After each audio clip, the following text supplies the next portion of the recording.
Mendikbudristek mendapat atensi, dukungan, serta partisipasi yang baik oleh para guru dan teman pendidikan.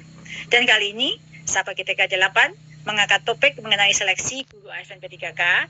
Topik ini dipindahkan ke sekolah B. Di sini tidak ada guru honorernya. Lalu pemenang yang ada di sekolah C akan kami pindahkan ke sekolah B. Nah, kursinya pindah ke sekolah B, lalu pemenangnya akan kita letakkan di sekolah B. Sehingga sekolah A tetap guru honorernya akan mengajar di situ, sekolah C juga honorernya tetap mengajar di lokasi. Ini yang tertera di Juknis Kemendikbudristek bab 4 bagian B3 huruf C. Lalu terakhir untuk mekanisme penempatan ya. Kondisinya masih sama. Ada kebutuhan di sekolah A, B, C, dan D. Masing-masing satu, sekolah A1, B1, begitu juga dengan C dan D.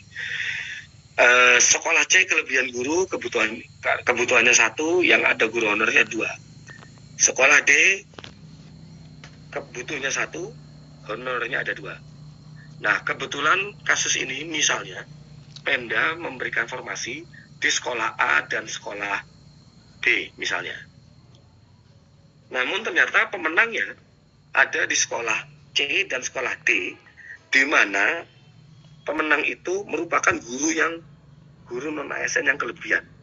Misalnya, jadi sekolah C dan sekolah D misalnya sudah ada guru ASN-nya misalnya, dan di situ ada guru honorer yang kelebihan beban tugas, kelebihan jumlah guru.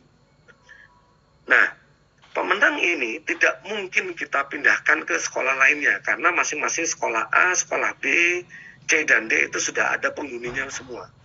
Sudah ada penghuninya masing-masing. Kalau tadi kan kasusnya kita pindahkan ke sekolah yang kosong, yang tidak ada guru honorernya. Namun kalau kasus ini ceritanya, guru honorernya juga sudah penuh.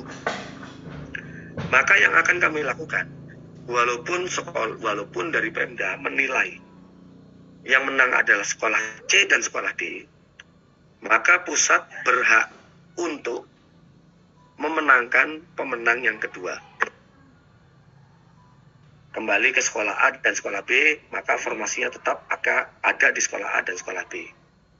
Ini tadi makanya kami dari pusat bermohon betul kepada pemerintah daerah, Bapak Ibu yang di pemerintah daerah, agar lakukan penataan guru baik ASN maupun non ASN sebelum dilakukannya seleksi observasi di tahun 2022 ini. Karena seleksi tahun 2022 ini intinya tidak akan menggeser individu ke tempat yang lain. Individu itu akan diangkat di tempat dia bertugas selama ini. Selanjutnya ini kami sudah membagikan pada waktu rakortek dengan pemerintah daerah, kami sudah membagikan aplikasi dan akun kepada pemerintah daerah, Dinas Pendidikan dan BKPSDM untuk aplikasi penilaian observasi. Nah, Dinas Pendidikan dan BKPSDM lalu akan membuat akun untuk masing-masing kepala sekolah penilai. Kepala sekolah nanti akan membuat akun untuk guru senior yang dipilih. Guru senior yang dipilih. Nah, di sini kami tekankan bahwa guru senior yang memilih yang menilai penilaian observasi nanti untuk seleksi guru honorer, guru non ASN. Guru senior ini harus dipilih guru ASN. Jadi jangan sampai nanti ada guru non ASN menilai sesama guru non ASN. Jadi yang berhak untuk memberikan penilaian itu adalah guru ASN agar tidak ada konflik of interest. Jadi penilai itu betul-betul sudah jadi ASN gitu ya. Nah, seluruh akun kepala sekolah dan guru senior yang dibuat itu bukan hanya dibuat hanya sekolah-sekolah yang Bapak Ibu pemerintah daerah buka formasinya. Misalnya di sini ada sekolah, ada formasinya, ini ada formasinya, sekolah ini ada formasi, ini juga ada formasi. Bukan berarti hanya kepala sekolah yang sekolahnya ada formasi ASN P3K-nya saja. Namun seluruh kepala sekolah dan guru senior yang sekolahnya ada pelamar non ASN-nya, bukan hanya ada formasinya, namun ketika ada individu pelamar, berarti kepala sekolahnya harus dibuatkan akun untuk dapat menilai individu guru non ASN sebagai pelamar seleksi untuk tahun 2022.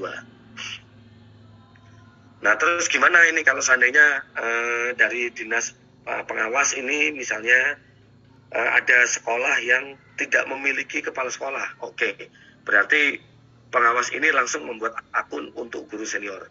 Pengawas sekolah tidak perlu dibuatkan akunnya. Selanjutnya, ini yang tadi juga Bu PLT Dirjen telah mengemukakan bahwa untuk seleksi observasi ada 3 komponen yang akan dinilai: background check-nya, latar belakangnya, kompetensinya yang memiliki bobot 40%, dan kinerjanya yang memiliki bobot 60%.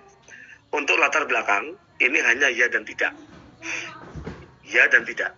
Apakah dia melakukan penyalahgunaan narkotika, psikotropika, zat adiktif, nafsa, atau melakukan intoleransi, dan lain sebagainya. Pemerintah daerah, baik dinas pendidikan maupun BKPSDM akan melakukan ya atau tidak. Sekalinya ya, sekalinya pernah dibilang ya, maka individu guru tersebut tidak akan bisa mengikuti ujian seleksi kompetensi dan kinerja. Jadi diharapkan ini karena guru diwajibkan untuk memiliki kompetensi sosial dan kepribadian juga ya, sehingga jika ada inkompetensi untuk masalah sosial dan kepribadian, maka dia langsung tidak bisa mengikuti ujian seleksi baik kompetensi maupun kinerja. Nah, selanjutnya untuk kompetensi ini yang dinilai adalah bagaimana tingkah laku individu guru tersebut, kompetensi guru tersebut sebagai guru. Maksudnya bagaimana cara dia melakukan pembelajaran, bagaimana cara dia melakukan diferensiasi murid, bagaimana cara dia melakukan pengembangan diri dan lain sebagainya. Oleh karena kompetensi yang berbobot 40% ini merupakan indikator kinerjanya dia sebagai guru, maka yang bisa menilai hanyalah kepala sekolahnya, guru seniornya, dan pengawas sekolahnya. Karena nanti yang dinilai adalah masalah pembelajaran, diferensiasi, dan lain sebagainya. Intinya itu. Lalu untuk yang kinerja, yang berbobot 60% ini, itu individu itu akan dinilai bagaimana behaviornya dia, bagaimana tingkah lakunya dia, sebagai individu ASN. Bukan sebagai gurunya, namun sebagai ASN-nya. Bagaimana kinerjanya dia, bagaimana loyalitasnya dia, bagaimana